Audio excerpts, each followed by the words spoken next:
प्रणाम आचार्य जी।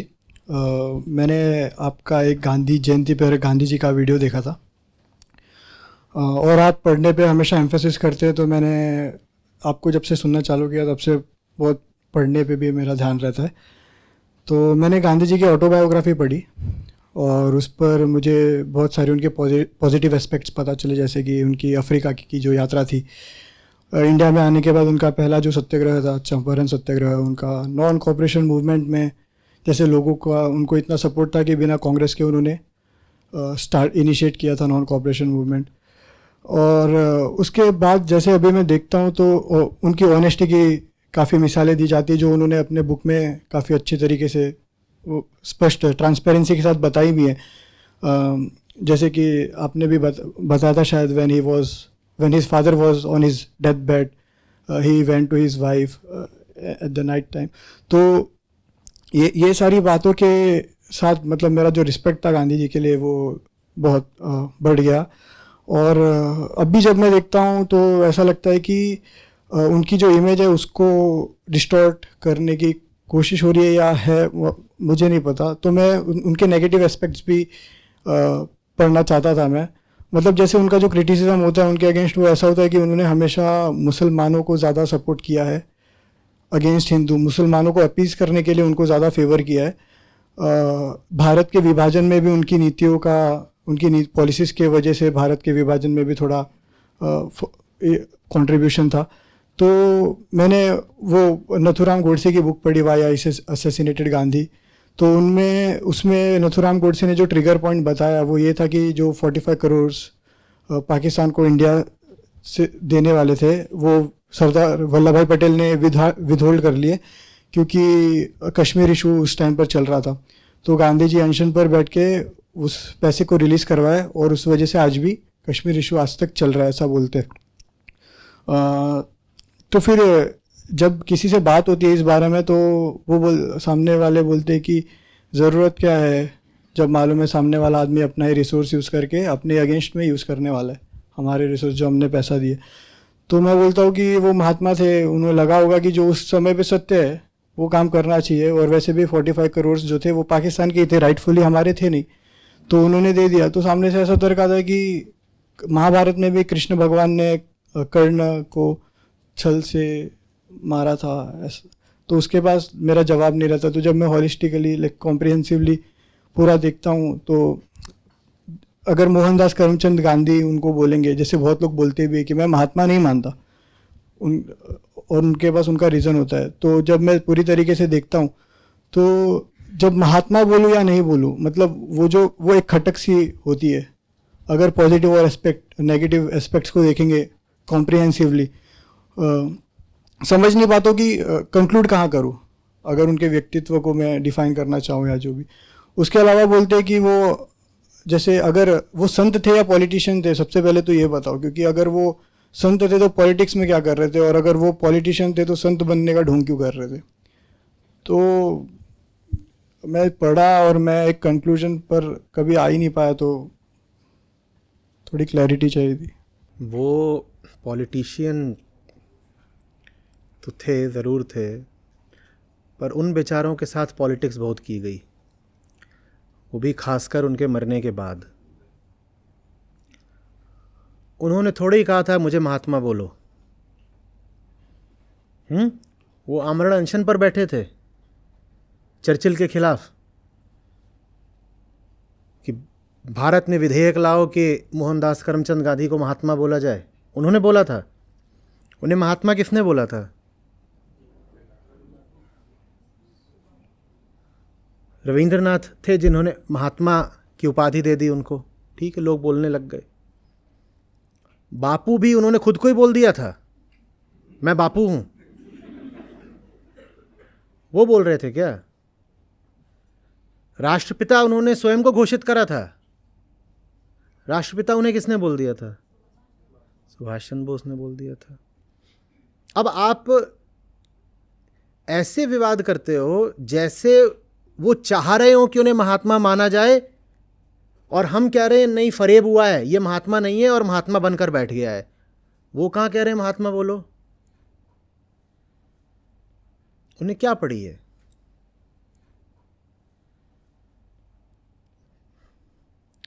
देखो समझो बात को, एक साधारण एक व्यक्ति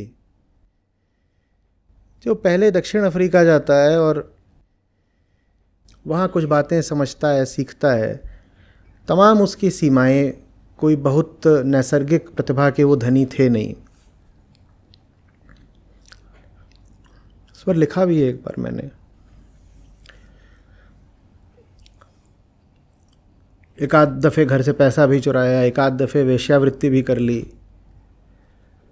बाद में बोलने लग गए कि गीता मेरी माँ है, और एक समय पर धर्म परिवर्तन करके ईसाई बनने के बहुत करीब पहुंच गए थे। मांस खाया शायद उन्होंने एक आध बार।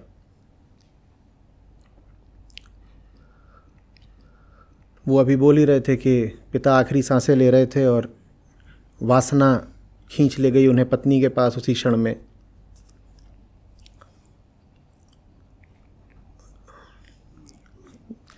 बोला नहीं जाता था, खड़े हो जाते थे अधिकारियों के सामने, खुद ही बोलते हैं कि आवाज़ नहीं निकलती थी, आत्मविश्वास की इतनी कमी थी। ऐसे थे वहाँ। लेकिन दक्षिण अफ्रीका गए, वहाँ पर देखा कि कुछ हो रहा है अन्याय, उसके खिलाफ खड़े हुए। फिर पढ़े लिखे थे, उनकी प्रैक्टिस अच्छी चल गई, और उस समय बहुत कम लोग होते थे जिन्होंने ब्रिटेन जाकर उच्च शिक्षा पाई हो और फिर विदेश में ही उनका व्यवसाय अच्छा चला हो और सम्मान भी फिर मिला। स्वयं सरकार ही उनको सम्मानित भी कर रही थी। उन्हें कुछ पड़ी नहीं थी वहाँ से लौटने की भारत। एक आम आदमी की दृष्टि से सोचो, और उस समय वो राष्ट्रपिता या महात्मा वगैरह तो कुछ थे नहीं। हम 1900, 1905, 1915 की बात कर रहे हैं। उस समय वो प्रसिद्ध भी थे क्या बहुत, भारत में तो नहीं, दक्षिण अफ्रीका में उनका कुछ, पर वो भारत आते हैं और एक साधारण आदमी है। अपने विषय में इन्होंने कभी ना सोचा हो कि एक दिन वो विश्व के ही नक्शे पर ऐसे छा जाएंगे। उन्हें कुछ और कोई बहुत महत्वाकांक्षी व्यक्ति भी नहीं थे। फिर आते हैं, यहाँ देखते हैं क्या चल रहा है। पहले कुछ साल बस चुपचाप समझने की कोशिश करते हैं कि यहाँ हो क्या रहा है,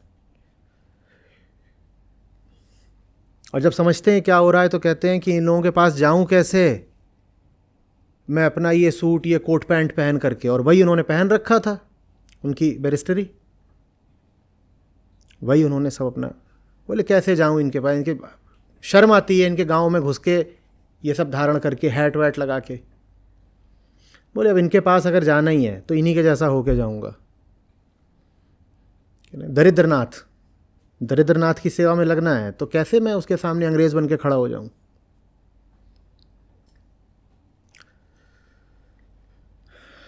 ये वो इंसान है। अब इतनी ही कहानी में कुछ उसके चरित्र में ऐसा मिल रहा है कि नहीं मिल रहा है जिसकी प्रशंसा की जाए, तो बस हो गया। अपने आप को उन्हीं बातों तक सीमित रखो ना जो बातें तथ्यात्मक हैं।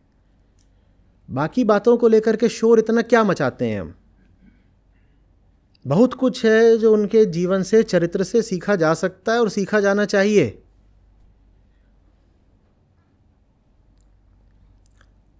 अब आज हो गया है कि आप बैठ गए हो परमाणु बम बना करके, और 13-14 लाख आपकी सशस्त्र सेनाएं हैं। आज हो गया ना ये सब, और आम आदमी के पास कपड़े लत्ते आ गए हैं, खाना पीना आ गया है, शिक्षा आ गई है। ज़रा आज से ठीक 100 साल पहले के भारत में जाना, 1922 के भारत में, और 100 साल पहले के ब्रिटेन को सोचना, जहां कभी सूरज अस्त नहीं होता था, जिन्होंने जर्मनी को एक नहीं 2 बार परास्त करा था। और क्या चाहते हो कि वो हिंसा करवाते?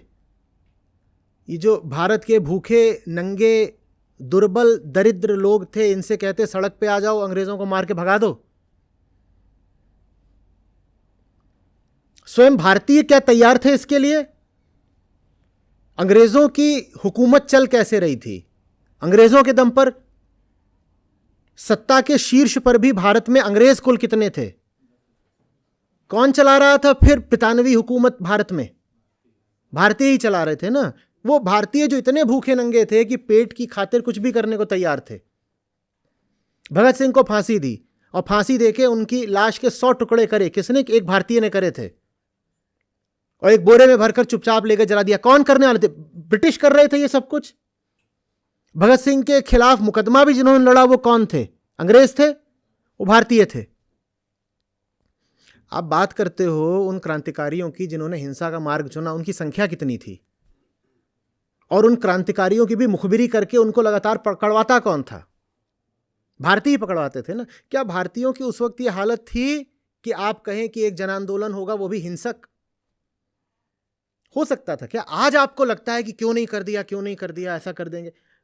खाने को रोटी नहीं, पढ़े लिखे नहीं है, 100 तरह के अंधविश्वासों में लिप्त हैं, जात पात और गंदगी के नर्क में डूबे हुए हैं। उनसे कैसे आंदोलन करवा लेते भाई? क्या बातें कर रहे हो?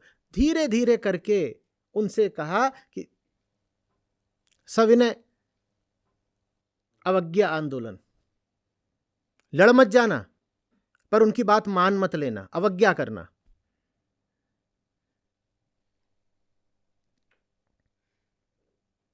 सशस्त्र अवज्ञा नहीं है, मात्र अवज्ञा। इतना ही बहुत है, इससे ज्यादा नहीं कर सकते थे। ये मत कहो कि एक भगत सिंह थे, 10,000 भगत सिंह भी तो हो सकते थे। नहीं हो पाते ना, कहां हो पा रहे थे। और हो रहे होते तो गांधी रोकने गए थे क्या?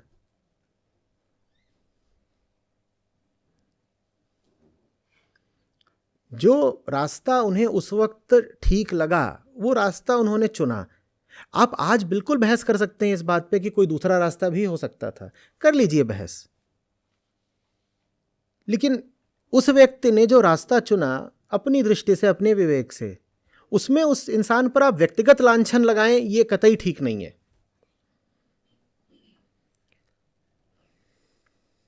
45 करोड़ कितनी बड़ी राशि होती है? आज से 80 साल पहले भी कितनी बड़ी राशि थी। तुम 45 करोड़ नहीं देते पाकिस्तान को तो पाकिस्तान कहता नहीं नहीं कश्मीर नहीं चाहिए हमको।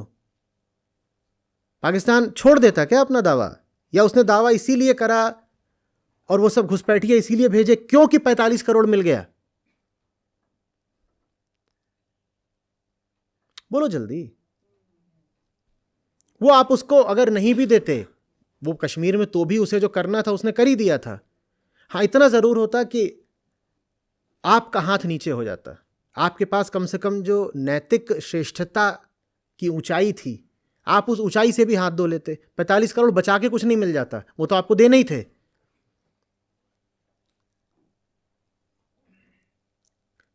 बात समझ में आ रही है? पाकिस्तान गांधी ने बनवाया है।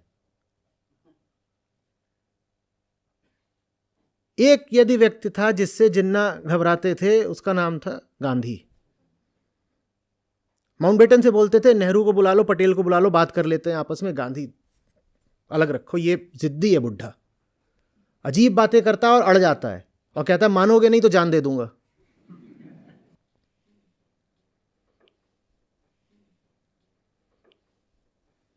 गांधी जब मरे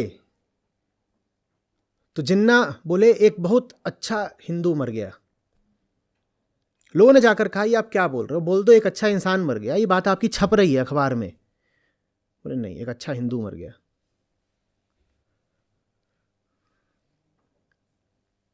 जिन्ना को वहां दिखाई दे रहा है कि ये जो इंसान है ये हिंदू धर्म का एक बहुत ऊंचा प्रतिनिधि है। ये बात जिन्ना को भी दिखाई दे रही है।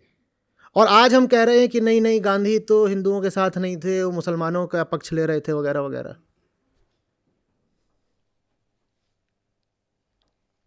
और कौन कह रहा है कि गांधी को तुम देवता का, भगवान का दर्जा दे दो, लेकिन इंसान को इंसान की तरह तो देखो ना। मरने के बाद उनके चरित्र का नाश कर रहे हो, ये नहीं शोभा देता। 100 उनमें खोट थी, कौन इनकार कर सकता है? लेकिन उनसे कोई बेहतर अगर मिल रहा होता तो खड़ा हो जाता ना। कोई और काहे नहीं खड़ा हुआ? किसी ने बंदिश लगाई थी, भाई गांधी से उच्चतर कोई होता वहां खड़ा हो जाता, देशवासी उसके साथ चल देते। गांधी को महात्मा गांधी ने स्वयं नहीं बनाया, इस देश ने बनाया। तो अगर तुम्हें गांधी की प्रसिद्धि इत्यादि से समस्या हो रही है तो दोष किसको दो? देशवासियों को दो ना। देशवासियों को प्यार हो गया था गांधी से तो हो गया था, और गांधी तो नहीं गए थे मोहब्बत की भीख मांगने। लोगों को अच्छा लगता था, एकदम दो हड्डी का आदमी चला आ रहा है और तेजी से चल रहा है और चलता ही जा रहा है, रुकता ही नहीं, एक गांव से दूसरे गांव भाग रहा है, ये कर रहा है वो कर रहा है। लोगों को बड़ा अच्छा लगा। दोष देना है तो देशवासियों को दो। एक बात लेकिन बता देता हूं, वैसा कोई आदमी आज भी खड़ा हो जाए ना, अच्छा लगेगा। आसान नहीं होता गांधी बनना। और ये बात मैं कोई गांधी भक्त इत्यादि होने के नाते नहीं बोल रहा हूं। गांधी से बहुत समस्या मुझे भी रही है।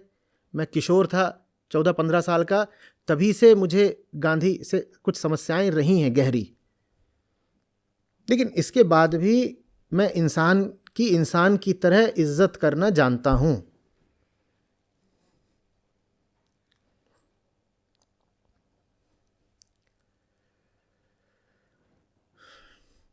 बिल्कुल सही बात है, राष्ट्र का कोई पिता नहीं हो सकता, एकदम ठीक बात है। क्यों बोल रहे हो राष्ट्रपिता? मैं भी सहमत हूं। इस राष्ट्र के यदि कोई पिता हैं तो वो ऋषि हैं जिन्होंने उपनिषदों की ऋचाओं की रचना करी, उनको बोलो राष्ट्रपिता। सत्य को बोलो राष्ट्रपिता। और ये राष्ट्र बहुत पुराना है, उसका पिता अभी 150 साल पुराना कैसे हो जाएगा? ये देश नया नया है राजनीतिक रूप से, राष्ट्र तो ये अति प्राचीन है। तो आज के गांधी राष्ट्रपिता नहीं हो सकते। मैं भी बिल्कुल सहमत हूं, और मुझे पहली आपत्ति इसी बात से हुई थी कि इनको राष्ट्रपिता क्यों बोलते हैं भाई। लेकिन आज जो उनके ऊपर कीचड़ उछाला जा रहा है वो बहुत दुखदाई है। ऐसा नहीं होना चाहिए, बिल्कुल गलत है।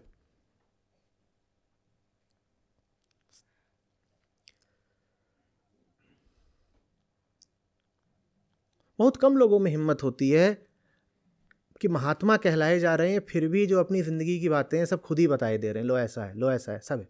जीवन सार्वजनिक है, कुछ पूछोगे बता देंगे, जो जानना चाहते हो बोलो क्या है। नहीं तो दूसरे लोग तो ये दवा छुपी में ही रह जाएंगे। वो जो भी जी रहे थे और वो बार बार यही बोलते थे, मैं प्रयोग कर रहा हूं। भाई मैं जानता नहीं, मैं प्रयोग कर रहा हूं। एक पिता के रूप में बहुत वो सफल नहीं हो पाए, वो भी खुद ही बता दिया उन्होंने। पत्नी के साथ भी उनकी बात बहुत अरसे तक जमी नहीं, क्योंकि वो जिस तरह के परिवार पृष्ठभूमि से आ रहे थे वो पत्नी पर हक चलाते थे, धौंस जमाने की कोशिश करते थे। विवाह के कई दशकों बाद ऐसा हुआ कि वो सामंजस्य की और गहरे प्रेम की स्थिति ला पाए।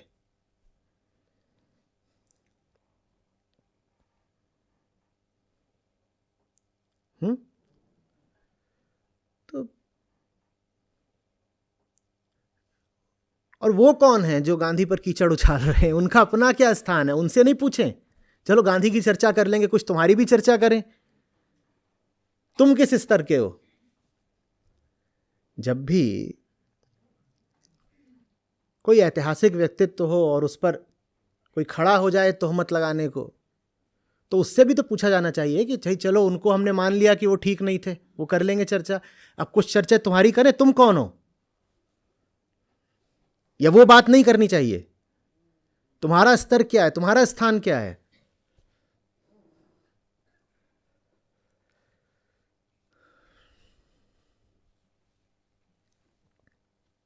उन्होंने तो अपनी सारी बातें किताबें लिख करके या कभी किसी ने पूछ लिया तो उन्होंने सब स्पष्ट कर दी हैं, और उन्होंने जो स्वयं ही बता दिया उसको लेके आज तुम शोर मचाते हो। तुम्हारे जीवन के कितने राज तुमने आज तक प्रकट करे हैं, और जैसे उनका तुम बताते हो, अरे वो 2 लड़कियों को ऐसे लेकर के चलते थे, देखो आता है, ये सब लिखा होता है व्हाट्सएप में, ट्विटर पे चलता है, ऐसे लिख देंगे हाउसी बुढ़ा। जब वृद्ध थे ऐसे अपना देखो कितना हाउसी है बुढ़ा। वो तो अपना चल रहे हैं जन सामान्य के बीच, उनकी तस्वीरें खिंच रही हैं, उनके सामने उनकी तस्वीरें खिंच रही हैं, उनका खींचे, अच्छी बात, में क्या छुपा। तुम अपनी जिंदगी का भी तो कुछ बताओ, क्या क्या छुपा हुआ है, वो कब प्रकट होगा?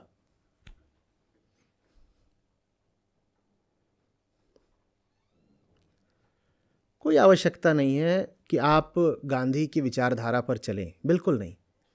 उनकी बहुत सारी बातें, विशेषकर जो उनके आर्थिक क्षेत्र में सिद्धांत थे, वो अगर वो लागू कर दिए जाएं तो उसके परिणाम भयानक भी हो जाएंगे।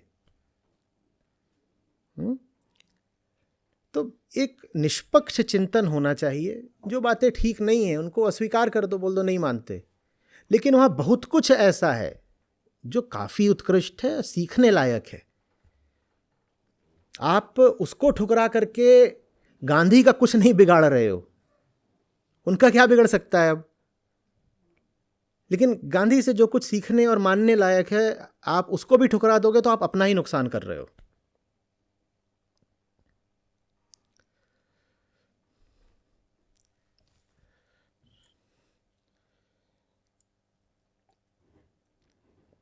उदाहरण के लिए आईआईटी में थे तो वहाँ पर कई बार चर्चा होती थी कि जो भारत की टेक्सटाइल इंडस्ट्री है उसको पिछड़ कैसे गई इतनी। और धीरे धीरे ऐसा हुआ कि क्योंकि भारत टेक्सटाइल्स के लिए जाना जाता था अंग्रेज़ों के आने से पहले भी, और अंग्रेज़ों के समय में भी कम से कम रॉ मटेरियल का यहाँ उत्पादन होता था और एक हद तक यहाँ पर विकसित थी टेक्सटाइल इंडस्ट्री। क्या हुआ तो उसमें बात निकल के आती थी कि भारत की जो टेक्सटाइल इंडस्ट्री अटकी, उसमें गांधी जी के सिद्धांतों का बड़ा योगदान था। और ये बात साफ है, तथ्यात्मक है, ये दिख रही है।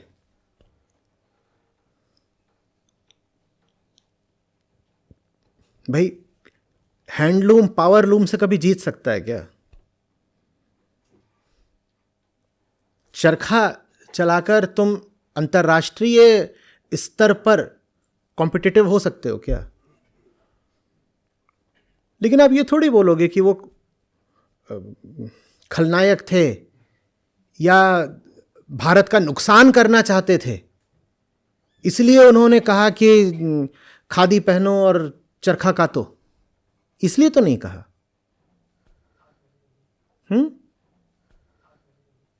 भाई कुछ उन्होंने सोचा, जितनी उनकी बुद्धि थी उन्होंने सोचा।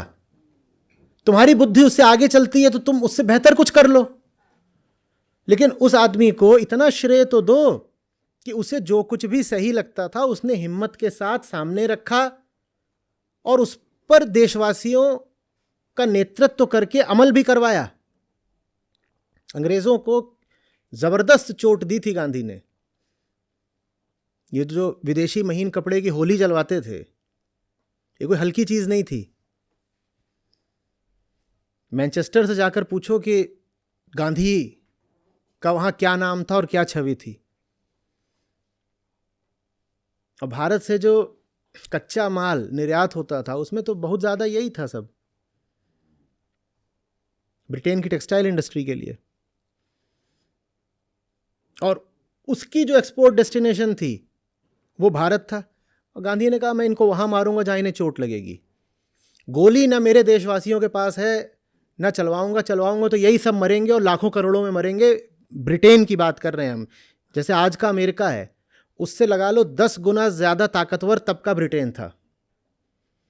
बोले ये जो दुनिया का सबसे गरीब देश है, इससे मैं कैसे कह दूं कि तुम जाके ब्रिटेन से भिड़ जाओ ऐसे ही सड़कों पर। बोले ये नहीं, मैं ब्रिटेन को वहां चोट मारूंगा जहां उन्हें चोट लगती है। ये व्यापारी हैं सब और ये पैसे के भूखे हैं। इन्हें भारत से जो पैसा मिल रहा है, जो भारत को लूट लूट करके लंदन मुटा रहा है, मैं भारत की लूट रुकवाता हूं। और उस लूट रुकवाने के लिए उन्होंने ये सब करा, चाहे खादी की बात हो, चाहे नमक सत्याग्रह हो। हम बिल्कुल मानेंगे कि ये उन्होंने जो कुछ भी करा ये अपर्याप्त था। हम बिल्कुल मानेंगे कि इस तरह नहीं कहना चाहिए कि दे दी हमें आज़ादी बिना खड्ग बिना ढाल। इससे ऐसा लगता है जैसे कि भारत की आज़ादी सिर्फ एक आदमी के बूते हमको मिल गई है। दे दी हमें आज़ादी, बिना गांधी जी आज़ादी लेकर के आए और भारत की झोली में डाल दी। नहीं, बिल्कुल ऐसी बात नहीं है। द्वितीय विश्व युद्ध न हुआ होता तो आज़ादी को और बहुत समय लग जाता। 46 की नेवल म्यूटिनी न हुई होती तो आज़ादी को और समय लग जाता। और जो क्रांतिकारी हुए थे, जिन्होंने हिंसा का मार्ग अपनाया था, वो ना हुए होते तो भी आज़ादी को बहुत और समय लग जाता। ये सब बातें हम मानते हैं। सुभाष चंद्र बोस ने भी जो करा, उसने भी आज़ादी की तिथि को और निकट लाने में सहायता करी। लेकिन ये बता दो, गांधी ना होते तो क्या आज़ादी उसी दिन मिल जाती जिस दिन मिली? क्या गांधी ने आज़ादी को लाने में कोई मदद नहीं करी तुम्हारी? सबने करा और गांधी ने भी करा। ये कहना भी गलत है कि गांधी ने लाकर आज़ादी दे दी, और ये कहना भी बहुत गलत है कि आज़ादी वगैरह में गांधी का क्या योगदान था। रही बात इसकी कि संत थे कि नहीं थे, कांग्रेस से उन्होंने बहुत पहले इस्तीफा दे दिया था। मेरे ख्याल 1931 में, देखना कब करा था, 31 में या 25 में, कभी आज़ादी से 20 साल पहले, 15 साल पहले वो कांग्रेस छोड़ चुके थे। उसके बाद कांग्रेस पर उनका अधिक से अधिक एक नैतिक प्रभाव था कि कांग्रेस के नेता वगैरह आकर के गांधी जी से सलाह लेते थे। कांग्रेस का अध्यक्ष कौन होगा, ये भी गांधी के आशीर्वाद से तय होता था। तभी वो सुभाष चंद्र बोस और पट्टाभी सीतारामैया वाला, वो क्या करते थे कांग्रेस छोड़ने के बाद? उनका कार्यक्रम क्या बचा था? कहते थे मैं समाज सुधार का काम कर रहा हूँ, मुझे भारत से अस्पृश्यता हटानी है, ये जो गाँव में इतनी गंदगी है वो गंदगी साफ़ करनी है। गंदगी नहीं, यही सब कूड़ा कचरा फैला हुआ है, तो मन की गंदगी भी, शरीर की गंदगी, सब हटाना है। वो इन कामों में लग गए थे। 1934 में उन्होंने छोड़ी थी, आज़ादी से 13 साल पहले कांग्रेस छोड़ चुकी। तो अब उसके आधार पर आपको उन्हें संत मानना है नहीं मानना है, या आप तय कर लीजिए, कोई बड़ी बात नहीं है। मत कहिए संत थे, लेकिन इतना तो मानोगे कि समाज सुधारक थे।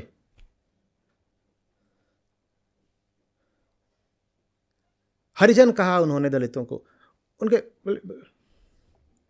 कुएं खोलो इनके लिए और मंदिर खोलो इनके लिए, और शिक्षा खोलो, स्कूल खोलो इनके लिए। कुछ गलत कर रहे थे? हाँ, आप बिल्कुल कह सकते हैं कि और करना चाहिए था, हम सहमत हैं, और करना चाहिए था, तो आप करिए ना। और आज आपको किसने रोका है? पर उन्होंने जितना करा उनको तो डिस्क्रेडिट मत करिए ना।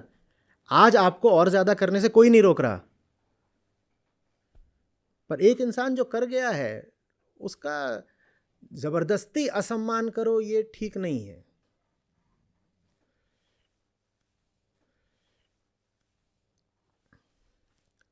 आज आप जितनी भी चीज़ों को बहुत कहते हैं कि ऊंची चीज़ें हैं, लिबरल वैल्यूज़ वगैरह, उसमें से कई ऐसी थीं जिनको गांधी ने बहुत आगे बढ़ाया। आप फेमिनिज्म की बात करते हैं, गांधी का महिलाओं की शिक्षा को लेकर के और महिलाओं की बेहतरी को लेकर के क्या विचार था, पढ़ने योग्य है, अच्छा लगेगा आपको।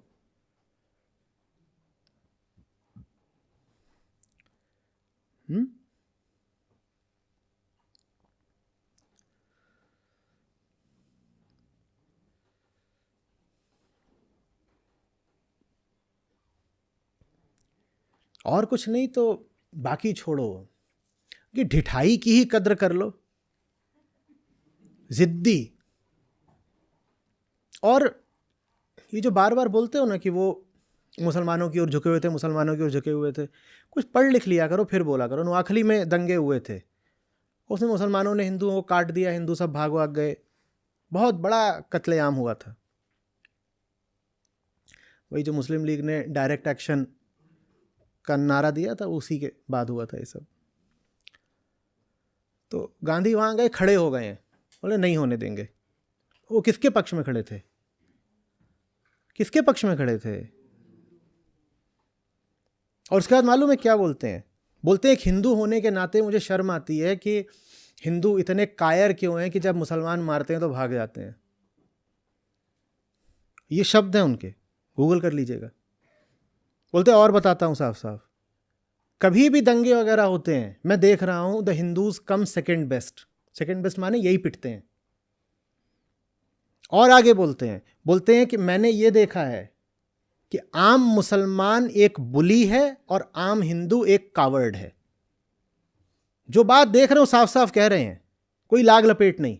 हिंदू मुसलमान को लेकर के आज गांधी जी पे इतना आक्षेप करते हो ना, तो उन्होंने बोल दिया था आम मुसलमान एक गुंडा है और आम हिंदू एक कायर है।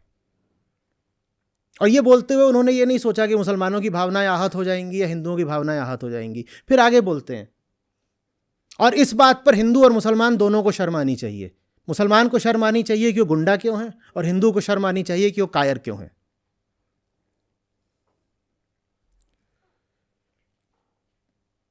मुझे तो नहीं लग रहा ये आदमी किसी का पक्ष ले रहा है। मुझे तो लग रहा है इसको जो बात सीधी साफ दिखाई दे रही है उसको सपाट बोल रहा है। आपको लग रहा है पक्ष वगैरह? पता नहीं।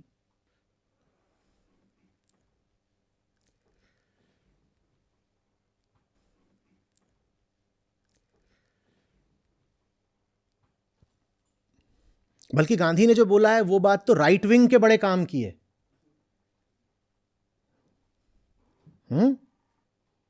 जो हमारे ये सब दक्षिणपंथी लोग हैं, जो सबसे ज्यादा गांधी की निंदा करते हैं, उनको गांधी के वचनों को उद्धृत करना चाहिए। क्या कि एक हिंदू होने के नाते मुझे शर्म आती है कि हिंदू इतना कायर क्यों है कि जब भी लड़ाई की नौबत आती है वो पीछे हट जाता है। हम कहते हैं गांधी ने हिंदुओं को कायर बना दिया अपनी अहिंसा बता के। हम कह रहे हैं गांधी ने अहिंसा बता बता के हिंदू को कायर और नपुंसक कर दिया। और गांधी तो वहां बैठ करके इसी बात पर आश्चर्य और शोक प्रकट कर रहे हैं कि आम हिंदू कायर क्यों हैं। वो तो कह रहे हैं कि जब भी आमने सामने द्वंद्व की नौबत आती है हिंदू क्यों पीछे हट जाता है, मत हटो पीछे। अब बताओ उन्होंने हिंदुओं को कायर बनाया या हिंदुओं की कायरता पर आघात करा? जल्दी बोलो। इसी तरीके से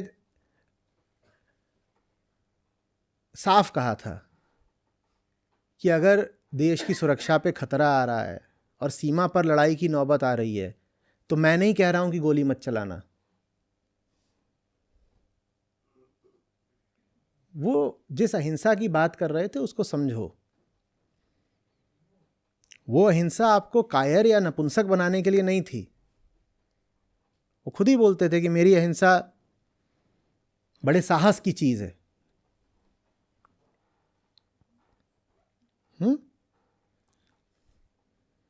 क्या महात्मा थे, क्या ऋषि थे? नहीं, मैं भी नहीं मानता कि महात्मा या ऋषि थे। आपको प्यार आ गया, जनता ने उन्हें महात्मा कह दिया, अच्छी बात है। गीता के विषय पर उन्होंने जो कुछ बोला है उसमें बहुत गहराई नहीं है। अनासक्ति आश्रम है उनका उत्तरांचल में। मैं वहाँ गया, वहाँ उनकी बातें लिखी हुई थी, मैंने पढ़ी। बहुत उनमें दम नहीं था। बहुत अच्छे से वो गीता के श्लोक और वेदांत का दर्शन नहीं समझते थे।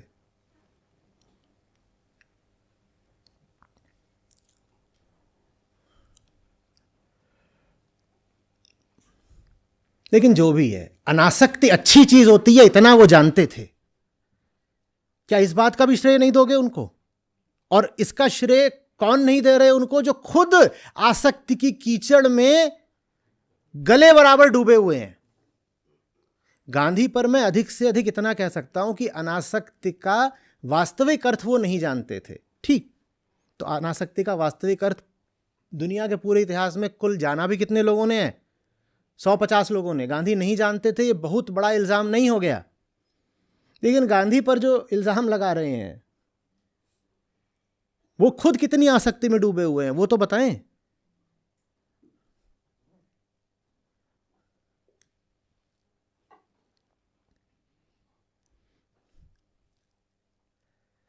और फिर पुरानी सीख है ज्ञानियों की, सार सार को गही रहे थोथा दे उड़ाए। उनसे जो बात सीखने लायक है उसको सीखो ना, और बाकी बातों की उपेक्षा करो, आगे बढ़ जाओ। बाकी बातों से क्या मतलब? यूं ही बैठ करके निंदा करे जा रहे हो, क्या मिलेगा?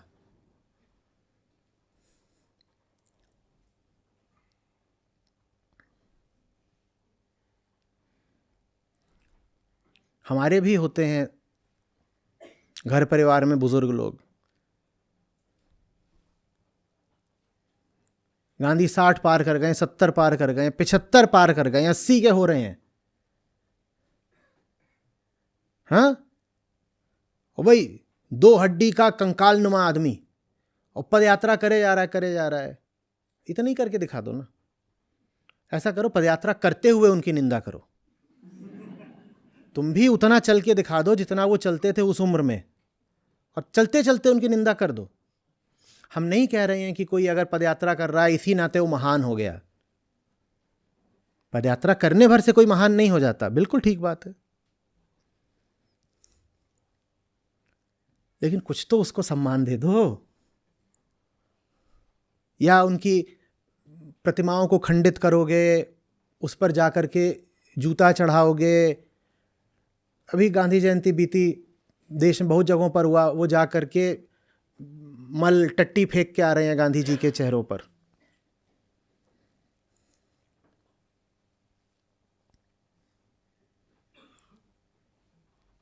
ये क्या है? ये कहाँ की मर्यादा, कहाँ के संस्कार हैं?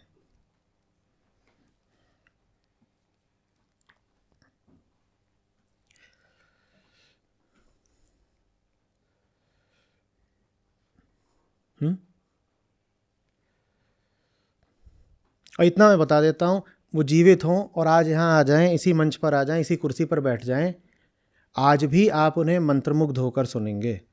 दम था बंदे में, हल्का आदमी नहीं था वो। हाँ, सुनने के बाद आप कह सकते हैं कि इनकी बहुत सारी बातें गलत हैं या व्यावहारिक नहीं है, ये आप कह सकते हैं, लेकिन आप ये नहीं कह पाएंगे कि बंदा हल्का है।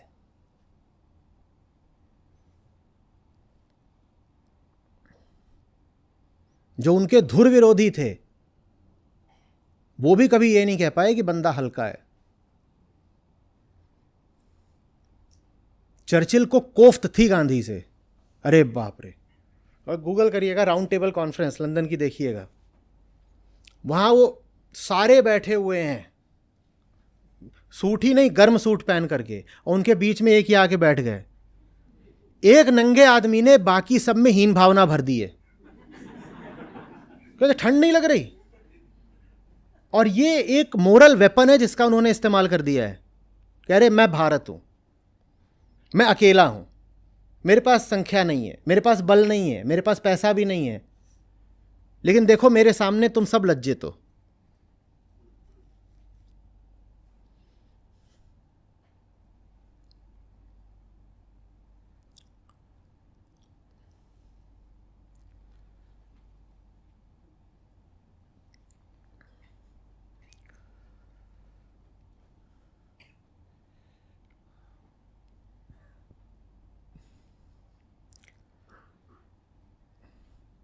मत चलो उनके सिद्धांतों पर, मत मानो उनके आदर्शों को,